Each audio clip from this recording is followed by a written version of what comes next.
Welcome to the artist panel for Fischersund Faux Flora. This is the first day that the exhibition is open to the public, so.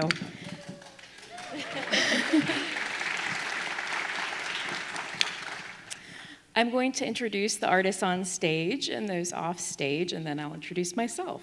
So I'm going to begin with birth order, if that's all right. Yeah.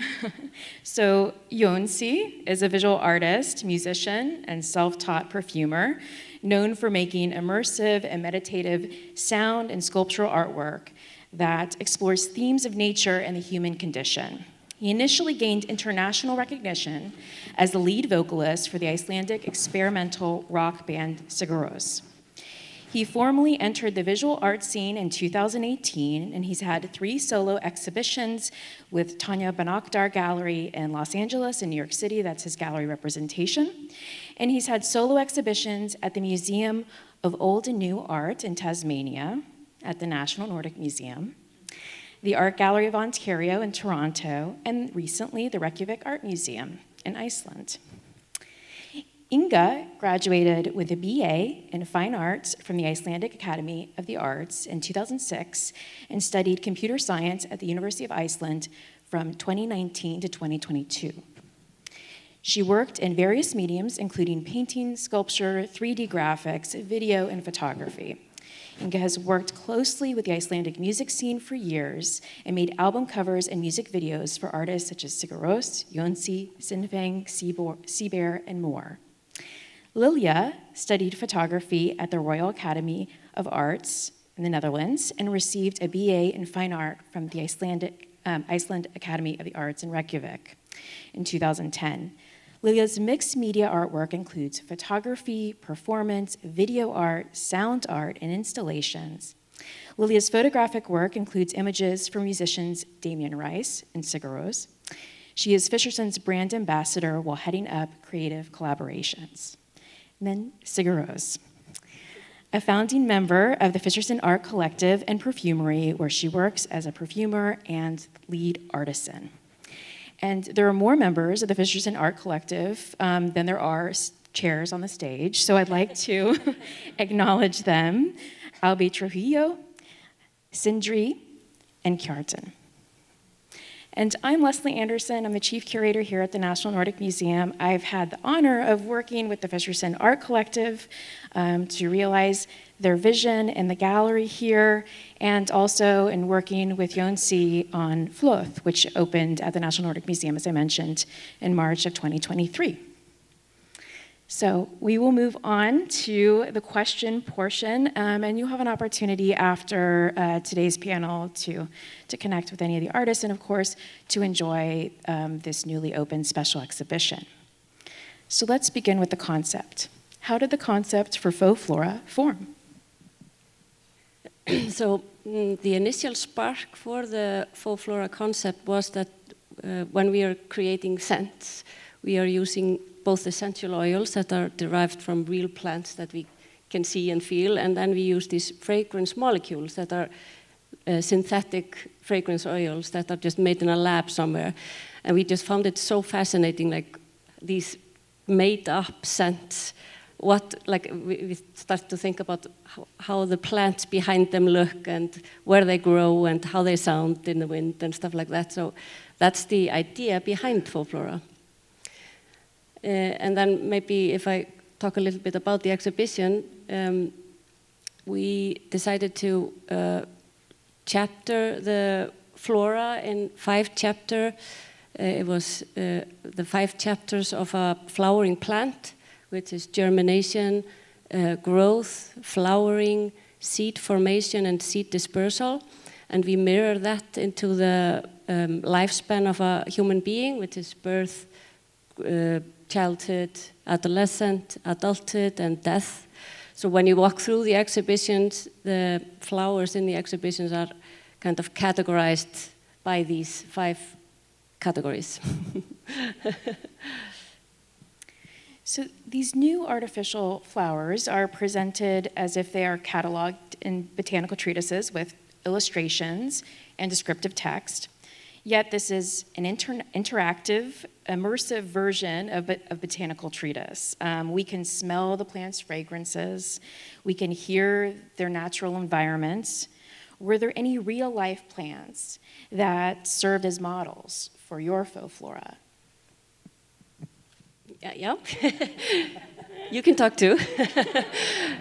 Yes, of course. Like we studied the flora of Iceland kind of, because the flora in Iceland is really interesting. It's so cold there, and so everything is kind of rugged and small. We have a saying actually in Iceland, like if you get lost in a forest, you only have to stand up because the trees only grow about this high. We looked at these because when you look at closely at the small plants, they are so intricate and so like spacey in a way. They're like alien plants kind of. There were some of them that we used directly, like Fiva, which is this flower here. You can see like a presentation of that in the closures in the exhibition, and then we were looking at the one other plant, which is called Burnirót or Arctic root, which is actually a rose, but it does not look like a rose. It's like this plant. This is our rose. Yeah, this is the Icelandic rose. And this is, it smells really nice, like really floral and nice, and is a superfood. So yeah, look into that. And if I can add a little bit, like I think it's also like Iceland is our home, and we've lived there, and we're so inspired just by the nature. So that was a big part of the process of creating Faux Flora. You know, our imaginary flora and the Icelandic flora. In the current climate crisis, plant extinction is a concern. Is that something that you intend for the viewer to reflect on in this exhibition? Yeah, well, we're living with it every day, and of course, like it's always like on our mind, and we have to act now, especially in Iceland. There's just like, there's a danger of the like Gulf Stream like quitting, and then it would be kind of inhabitable there. Life stops. Yeah, and maybe how we represent that in the exhibition is like we create these flowers, like the inspiration behind these flowers are our memories and like just shared human experiences. And some of these memories or experiences is something that is kind of nostalgic, or something that maybe we are losing, or we are like doing other things now, so that could maybe be something like an endangered memory, or endangered experience, or something like that. Well, I think that that's a nice transition to the next question I have, which is that Faux Flora takes inspiration from Iceland's native plant species, and human experiences are mapped onto plant growth, and those human experiences are universal. So what are the key experiences for each stage of life that were represented in the show, birth, childhood, adolescence, adulthood, old age and death, that you felt were essential to represent? Yeah, so we start with birth. We thought it was very essential to have milk, breast milk, and so we are mothers, and I remember I was 10 years old when Rosa was born, and I was helping my mom out. So it was like this, you know, skin to skin, this contact, milk. What more? Yeah, clean linen, and like, kind of some sort of medical supplies, I don't know. Yeah. And then childhood is, of course, just like grass-stained pants and dirt, and you're outside all day, and your mission in life is getting some candy, so it's like candy.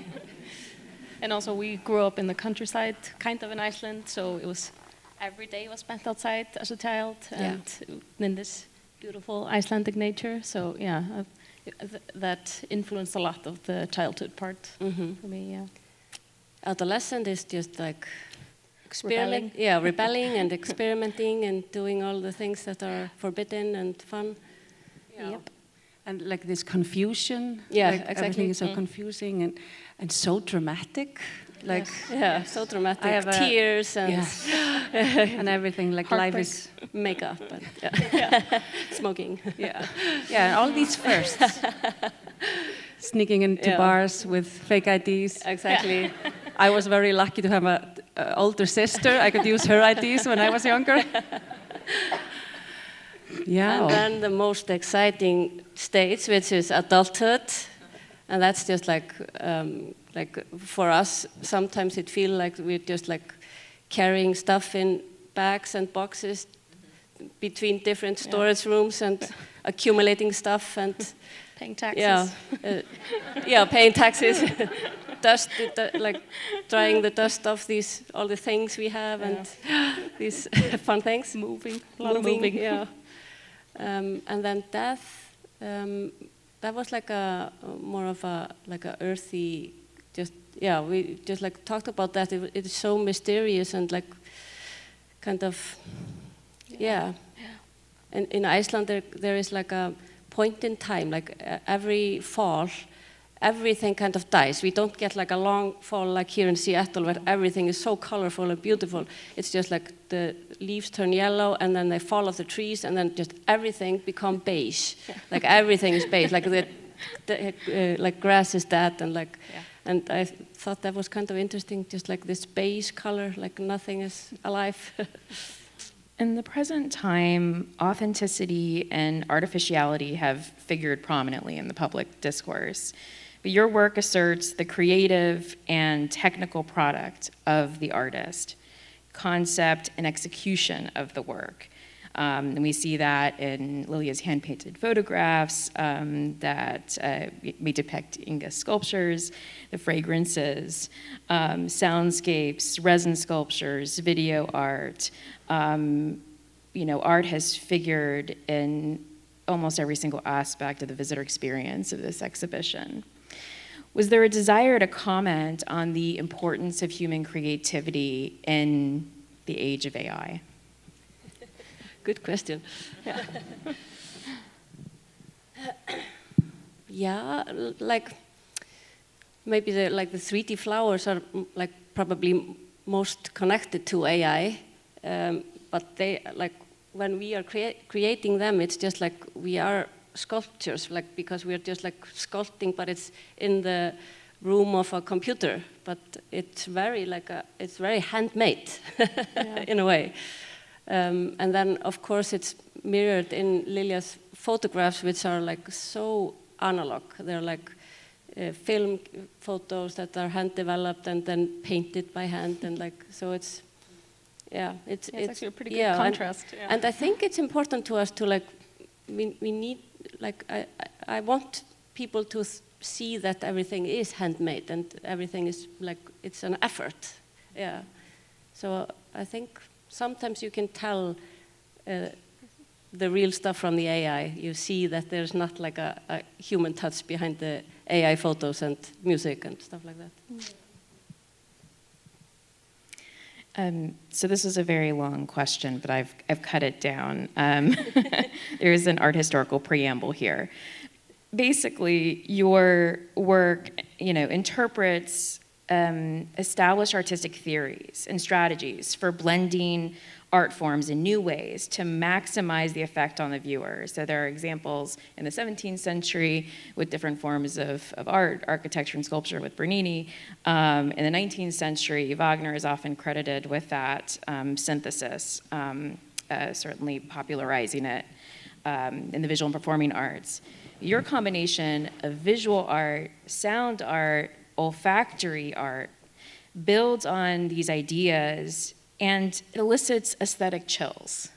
Certainly does for me. This kind of universal emotional phenomenon across cultures and languages that's the result of very powerful stimuli.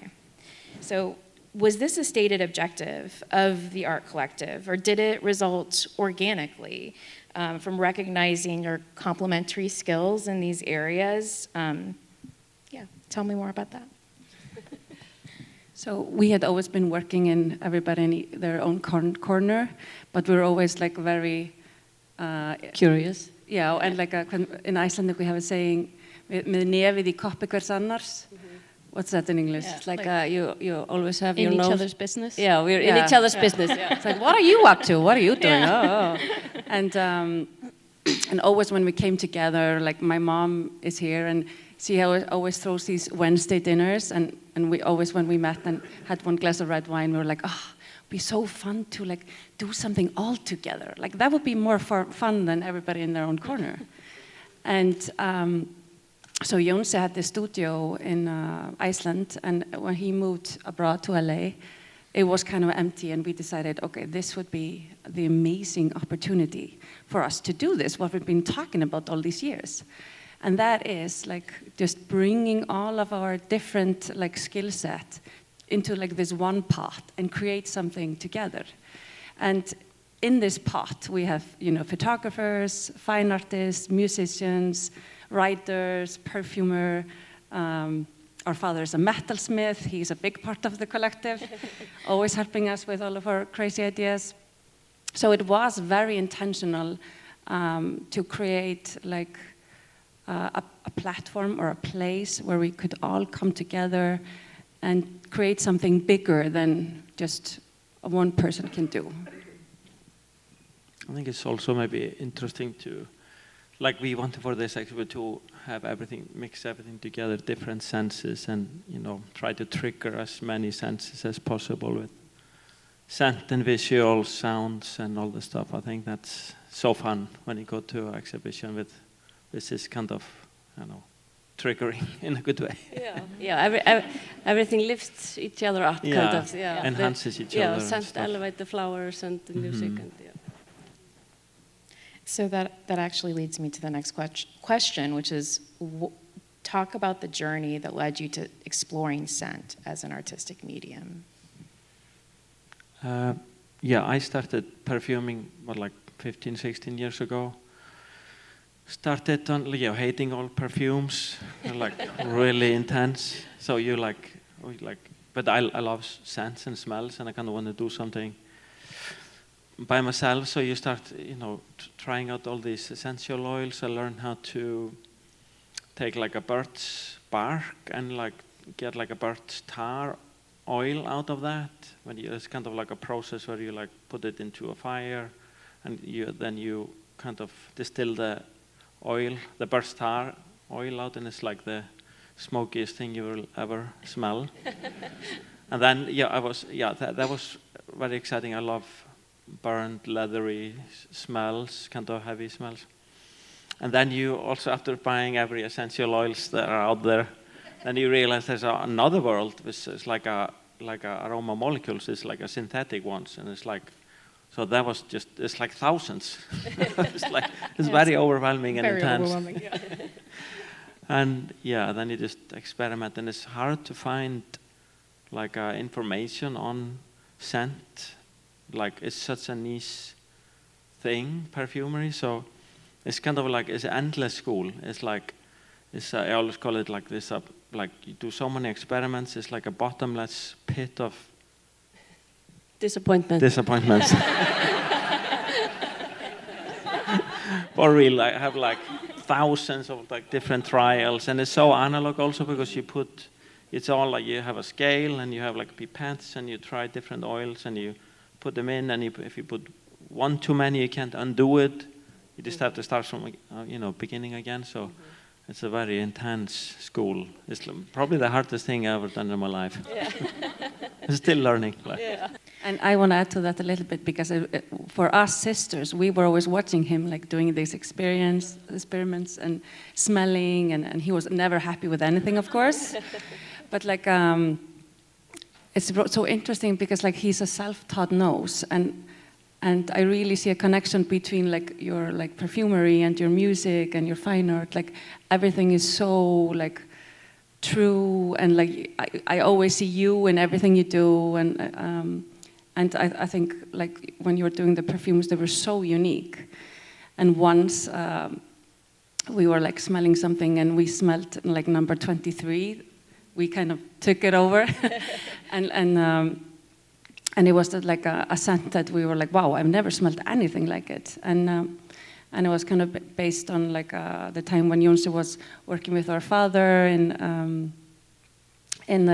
he's a blacksmith, and he was often working in the harbor in Reykjavik fixing ships. And back then, so it was kind of inspired by old Reykjavik. It was like you said, smoky, like tobacco. Yeah, oily, greasy. Yes. Licorice. Yeah, exactly. Salt licorice. Yeah, salt licorice. Our favorite. Yeah. And like and this working with scent and memories, which is I think is very unique to you, and that was so interesting for us to find out when, of course, we became curious about perfumes when he was doing it, and when we discovered this connection between like scent and memory. And like the sense of smell is one of our oldest senses, and it's directly connected with our memories and emotions. So you can really evoke feelings with scent. And, another beautiful example of that is like Jónsi created this scent inspired by our childhood, living in Moselsberg, where we were like stealing rhubarb from neighbors' gardens and, sticking it a glass with sugar, and like when he got new sneakers, and what was it like? Yeah, when the chain fell off the bike, you would put it back again and have that like this sweet oil on your fingers, and like scent that we relate with childhood, So it was a similar process also for this exhibition. We worked a lot with our memories of like when we were kids in Moselsberg, or when we were teenagers, and so a lot of the scents in the exhibition are kind of like inspired by memories.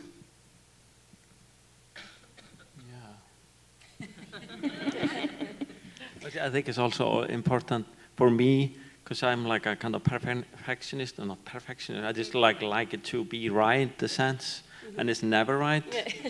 It's always disappointment. So it's very important to have, my sisters to like stop me, and my father, and like, stop. You have to stop Get somewhere. a grip, like, Jónsi. Yeah. Yeah, we twist his arm. Yeah. So moving from scent to sound, or scent and sound, how does the work of the Fischersund Music Collective relate to the work, for instance, that's on display in the gallery? I think it's just so funny that you are both dating musicians. Very convenient. Very convenient. So of course you have to form a band. Of course. Of course. So yeah, that's just kind of how that started. So. And as Lilja told before, it's just like a part of this platform. Like everything we do, it involves every aspect and everyone. Like everyone has to be a part. We're all like nobody's left out. Yeah, and everything helps each other and enhances each other and stuff. Yeah. So yeah. And it's about this storytelling. Like it's just like every layer adds more like mean or depth to what we're doing. So like there's an idea, and that becomes like bigger and bigger. We add like scent and poetry and music and visual art, and it just like layers on top of each other and becomes its own thing. And certainly many of you may have attended the Scented concert last night, and there's another concert tomorrow night. So for those who were able to attend, it is an unforgettable and beautifully complementary experience to the exhibition.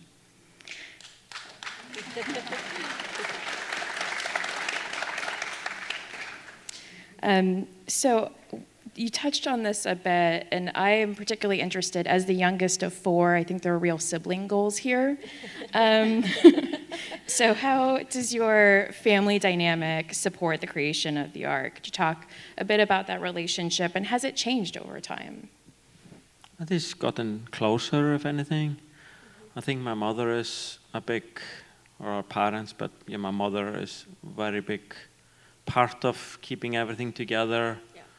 Have a regular meeting, dinners, so she's a very big glue in our family. And just like this involvement, like everything we do, all of our ideas, like they're always there to support us, like how can we help you? And like, especially our father, he is like a metalsmith and like an overall like handyman and magician. Yes, there he is. Yes. And like, and he has this mindset of like, there's never a problem. It's just like an exciting opportunity to find, a new answer. So, and I think he really taught us this mindset of being how do you say it in English? Like a problem solver. And yeah, exactly. He Be always curious. comes he's like a devil's advocate, always finding the problems before we do it. Which is kind of good, actually. Yeah. And he finds the solutions to all of our problems. It's crazy. Yeah. He's like, okay, let me think about it. And then he comes the next morning like, we could try this, and then like, and he has like, he never throws anything away, so he has all these stuff around that like always, are useful in the end, Yeah, and I think it's just like, there are like, I think all of them are decent people, and that's just so important. They're fun to hang around, and I think we're just lucky in a way. That's also part of it. Yeah, I think we're just extremely fortunate. Yeah. Actually, family is hard. It's like hard to have a, close family, and we're just very lucky with our parents. Yes. Mama.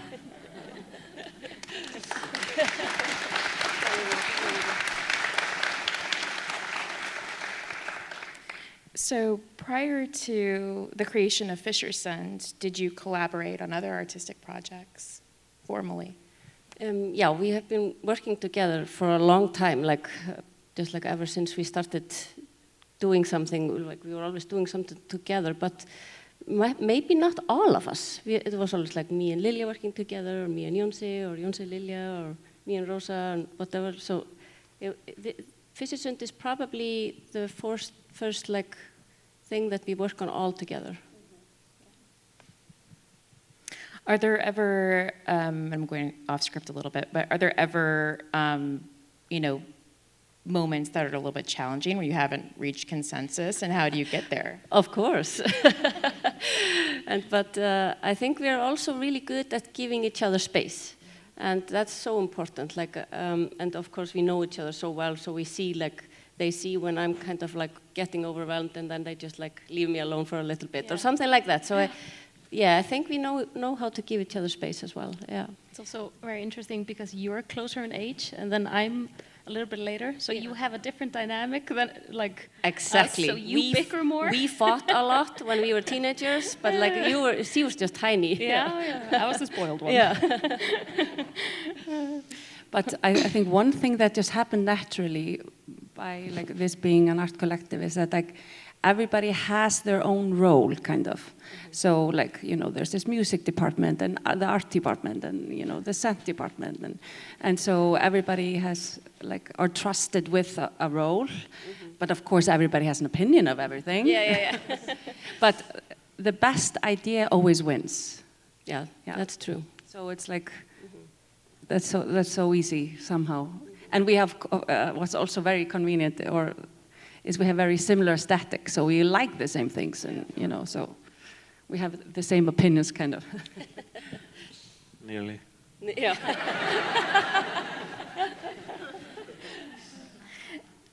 So let's talk a little bit more about your collaborative process. Like, how did you work together on this specific exhibition, coordinating busy schedules, families, touring, lots of projects, and commitments, and how you talked about lanes or roads, how did you divide those artistic duties in the process of Faux Flora? I mean, it was especially challenging with Jónsi living across the, ocean in LA, and we're in Iceland. He's also so angry touring. about it. No, but like, we find solutions, and they were like meeting on Skype. Yeah, FaceTiming, making perfume. Yeah, that was through, kind of fun, actually. in different sections of the world. To like a virtual perfumery. Yeah, it was very fun, actually. Yeah. And then, Jónsi came to Iceland for a long period of time this summer, and we used that period very well. But as Lilja said before, it is kind of, we have kind of semi-defined roles, so it's kind of easy to work separately, and then we always we talk a lot on FaceTime and over phone and stuff like that. But yeah, it's going really good. Yeah, exactly. And it's very, like I said, defined roles. Like you do all the 3D, sculpture stuff. Lilja does all the kind of photography, and there's a lot of collaborative effort also, like all the kind of resins, or maybe you're most on that. And also the scents, and my boyfriend Albi, we kind of work on scents a lot in LA, and then also Albi and Rosa did kind of all the scents in the smell on the exhibition. So it's a lot of different. Yeah. And there's a trust. Like everybody has the role, and we trust everybody to do everything amazing. So what is next for you as an art collective? So hopefully more concerts and exhibitions. But we're going to take part in there's an Icelandic festival called Sequences in October next year. We haven't started thinking about that though, but and just we're just constantly making stuff and doing something, and we're taking a short break in LA later this week, and we're all gonna squeeze into Jónsi's house in LA. And I think it's going to be a lot of talk and speculating and brainstorming and it's going to be fun. Also, this exhibition took a long time, like 1 or 2 years to 1 year organize or something. So it's good to have a little bit of time. Yeah. Would you like visitors to experience or to walk away with from Faux Flora today and hopefully again several times during the next 3 months? Maybe just being curious and open and present to the flora around you, and not just the flora but the flora of people and experiences and all that. I think that's maybe Feel inspired. Yeah. And also maybe just this, I don't know, feeling of a community. There's been, difficult times now, maybe. Yeah. And so this is also a reminder, the exhibition is what is it about being a human? And it's about connection, making connections. It's about family and being a good person. And all these shared experiences, we live in Iceland and you live here, but we have so much in common and do so much of the same things, and so maybe connection. Okay, so I want to encourage you all to return to the gallery and experience that. But first, I want to thank Jónsi, Inga, Lilja, and Rosa for participating on this panel and for their good collaboration for over years in some cases. Yeah. Thank you. Thank you, Leslie. Thank you. Thank you.